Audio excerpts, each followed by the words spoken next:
Subscribe कीजिए हमारे channel को और बेल आइकॉन को दबाइए हमारी लेटेस्ट वीडियो सबसे पहले देखने के लिए।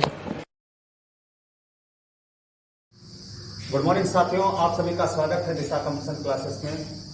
आज मैं आप लोगों को आईपीसी 1860 की जो धारा 402 तक बताया था उसके आगे 403 से लेकर के 414 तक बताऊंगा।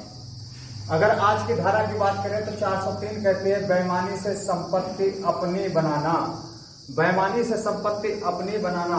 अगर इसके एग्जाम्पल की हम लोग बात करें तो एग्जाम्पल जैसे कह रहा है, कोई वस्तु किसी की रखी है उसको उठा करके अपने यूज में ले लेना किसी के बिना पूछे हुए, या फिर कोई किसी की वस्तु गिर गई उसको आप उठा लिए। और उठा लेना कोई अपराध नहीं है, लेकिन आप ये जानते हैं कि यह वस्तु मोहन की थी और उसको दिए नहीं और अपने यूज में ले गए, तो क्या हो गया? बेईमानी से अपनी वस्तु बनाना हो गया। जैसे अपनी ही वस्तु में कई बार उसको अपनी बना लेना होता है तो ये भी अपराध होता है। जैसे एग्जाम्पल की बात करें, आप अपनी घड़ी बनाने के लिए घड़ी साज के यहां डाल आए, लेकिन उसके बाद में गए आप, वो दुकानदार दुकान पर नहीं था, उसके बिना पूछे हुए वहां से उस घड़ी को उठा लाए और बाद में फिर उससे अपनी घड़ी मांगने के लिए गए, तो ये भी 403 का दंड है। इस तरीके के जितने भी कृत्य होते हैं वो सब किस में आते हैं? 403 में आते हैं। और इसके लिए भैया सजा जो है, सजा बताई गई है 2 वर्ष। कितनी सजा बताई गई है? 2 वर्ष की सजा इसमें निर्धारित की गई है। फिर है धारा 404, जो कोई मरने वाले की, यहां पर आगे क्या कह रहा है ये चीज समझना कायदे से। जो कोई मरने वाले की मतलब मरने वाले की संपत्ति को अपना बनाए, मरने वाले की संपत्ति अपनी बनाए, वो भी कैसे? बेईमानी से। ये चीज ध्यान रखना है। जैसे मरने वाले की संपत्ति अपनी बनाए, कैसे? किसी का एक्सीडेंट हो गया, उसकी मृत्यु होने लग गई थी और उसके पास में 10,000 रुपए रखे थे। 10,000 रुपए आपने निकाल लिया, उसके घर वाले आए और आपने उनको वो 10,000 रुपए नहीं दिए, उसके जो वारिस थे उनको नहीं दिया, वो 10,000 रुपए अपने बना लिए, तो आपने कौन सा अपराध किया? 404 का अपराध किया। ज्यादातर घटना स्थल पर इस तरीके की हरकतें हो जाती हैं। या फिर भैया किसी की मृत्यु होने वाली है और उसकी जमीन अपने नाम करा लिए, या कोई भी दुकान थी उसको अपने नाम करा लिए, इस तरीके का आप कोई अपराध करते हो मरने वाले की। ठीक, मरने वाला जैसे ही है ऐसी कंडीशन में तो 404 का अपराध है और इसमें सजा भैया बताई गई है 3 वर्ष की सजा इसके अंतर्गत बताई गई है। ठीक, समझ गए आराम से। फिर उसके बाद में धारा 405 कहती है आपराधिक न्यास भंग। अमानत में खयानत, अमानत में खयानत आपराधिक न्यास भंग होता है। विश्वासघात जिसको हम लोग कहते हैं, विश्वासघात। विश्वासघात कैसे? कोई भी चल संपत्ति, जंगम संपत्ति या कोई आपकी प्रॉपर्टी है, आप जिस पर विश्वास करते हैं उसके सहारे छोड़ते हैं और वो आपको धोखा दे करके वो संपत्ति अपनी बना लेता है। क्या करता? अपनी बना लेता। जैसे आपका नौकर हो सकता है, आपका क्लर्क हो सकता है, या अन्य कोई आपका साझीदार हो सकता है, बिजनेस पार्टनर हो सकता है। ये इसमें बताया गया है आपराधिक न्यास भंग, अमानत में खयानत मतलब धोखाधड़ी आपका ही करे कोई, जिस पर आप विश्वास करते हैं, जो आपके साथ में है, वो धोखाधड़ी आपके साथ में करे, वो अमानत में खयानत करे, तो धारा 405 का ये अपराध होता है। ये इसमें परिभाषा बताई गई है। और इसके लिए दंड कितना बताया गया है? आपराधिक न्यास भंग के लिए भैया दंड बताया गया है 3 वर्ष का दंड बताया गया है। कितना बताया गया है? 3 वर्ष का इसमें दंड बताया गया है आपराधिक न्यास भंग के लिए। फिर 407, ये भी देखो आपराधिक न्यास भंग से है। क्या है?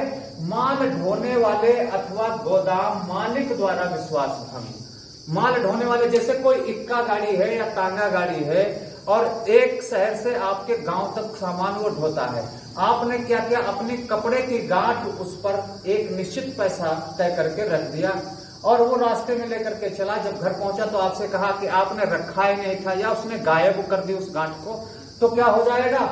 407 का ये अपराध हो जाएगा।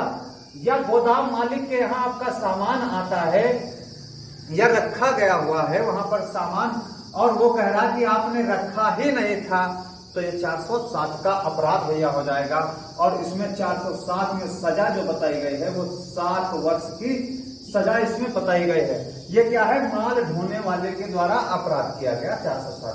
फिर 408 क्लर्क या नौकर द्वारा अमानत में खयानत। पीछे आप चोरी में पढ़े होंगे क्लर्क या नौकर द्वारा चोरी, और यहाँ पर है 408 जो है क्लर्क या नौकर द्वारा अमानत में खयानत। आपका क्लर्क कोई है, मुंशी है जो आपकी लिखा पढ़ी करता है, वो आपके लिखा पढ़ी में हेर फेर कर दे, या नौकर है घर में कोई है वो आपके घर से सामान आपके बिना पूछे उठा ले जाया करे, चोरी कर ले जाया करे, तो ये क्या हो जाएगा, जिस पर आप विश्वास करते थे क्लर्क या नौकर था, वो आपका विश्वास भंग उसने किया, अमानत में खयानत उसने कर दी, तो 408 का ये अपराध हो जाएगा। इसमें भी सजा भैया कितनी बताई गई है देखते हैं, तो इसमें सजा है 7 वर्ष निर्धारित की गई है। कितनी सजा बताई गई, 7 वर्ष। ठीक, फिर 409 कह रहा है लोक सेवक द्वारा या बैंकर द्वारा या व्यापारी या अभिकर्ता द्वारा न्यास भंग। लोक सेवक कौन हो सकता है, जैसे एक पुलिस वाला है, उसने आपकी जामा तलाशी ली और फर्द उसने बनाई, आपकी जेब में कितने रुपए थे, 2000 रुपए रखे हुए थे, लेकिन उसने उस फर्द में वो 2000 रुपए नहीं चढ़ाए, गायब कर दी, तो ये लोक सेवक के द्वारा हो गया। या बैंकर के द्वारा, कोई बैंकर है वहां पर आप अपना सामान रखते हैं और उसने कहा कि आपने ऐसा सामान रखा ही नहीं यहाँ पर या था ही नहीं। या व्यापारी द्वारा, कोई व्यापारी है आपने सामान वहां से खरीदा, आपने उसका पैसा दे दिया, पेमेंट कर दिया, लेकिन उस सामान को उसने नहीं भिजवाया, कहा आपने पैसा दिए ही नहीं। या अभिकर्ता, कोई बीमा एजेंट है, आप बीमा के लिए उसके पास पैसे जमा करते हैं, 10,000 रुपए की राशि आपने बीमा करने के लिए जमा की और उसने क्या किया, अपने यूज में पैसे वो ले लिए और उसने जमा किए ही नहीं, घपला कर दिया, तो ये इनके द्वारा न्यास भंग हो जाएगा। इसके लिए भैया ये कठोर अपराध है, आजीवन से लेकर के 10 वर्ष तक की सजा इसमें निर्धारित की गई है। कितनी सजा निर्धारित की गई, 10 वर्ष तक की सजा इसमें निर्धारित है। फिर चुराई हुई संपत्ति की परिभाषा, चुराई हुई संपत्ति की परिभाषा, तो चुराई हुई संपत्ति की परिभाषा आपकी धारा 379 से लेकर के 382, यहां आपको चोरी बताई गई थी, सॉरी 382 चोरी बताई गई थी, और धारा 383 से लेकर के 389 तक यहां उद्यापन हमने आपको बताया था, ये चोरी के माध्यम से हो गई।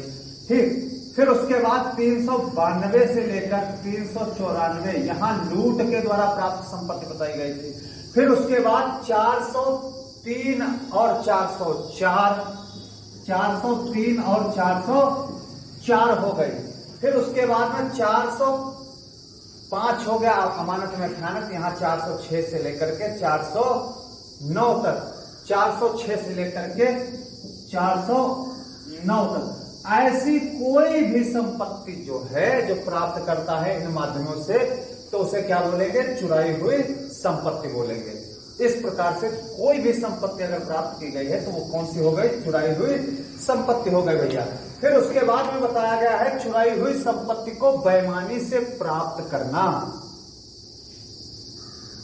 भैया चुराई हुई संपत्ति है, उसको कोई व्यक्ति किस प्रकार से प्राप्त कर रहा है, बेईमानी से प्राप्त कर रहा है, वो उसकी नहीं है, वो जानता है यह वस्तु राम की नहीं है बल्कि श्याम की है, और श्याम राम के माध्यम से वह उस वस्तु को प्राप्त कर रहा है, तो क्या हो गया, चुराई हुई संपत्ति को बेईमानी से प्राप्त करना, ये 411 का अपराध हो गया। जैसे कोई दुकानदार जानता था कि यह वस्तु श्याम की नहीं है, लेकिन उसके बावजूद उससे उसने खरीद ली, तो ये कौन सा अपराध हो गया, 411 का अपराध हो गया। 411 जो है इसकी सजा भैया कितनी है, 3 वर्ष है।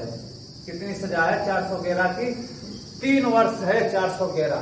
फिर उसके बाद 412 डकैती का सामान लेना, डकैती का सामान लेना, किसी एक स्थान पर डकैती हुई, उसमें से कुछ सामान गायब हुआ, जैसे मान लो कपड़े के 4 पीस उस डकैती के सामान में थे, जो उसने एक दुकानदार को बेच दिया, कपड़े वाले दुकानदार को बेच दिया।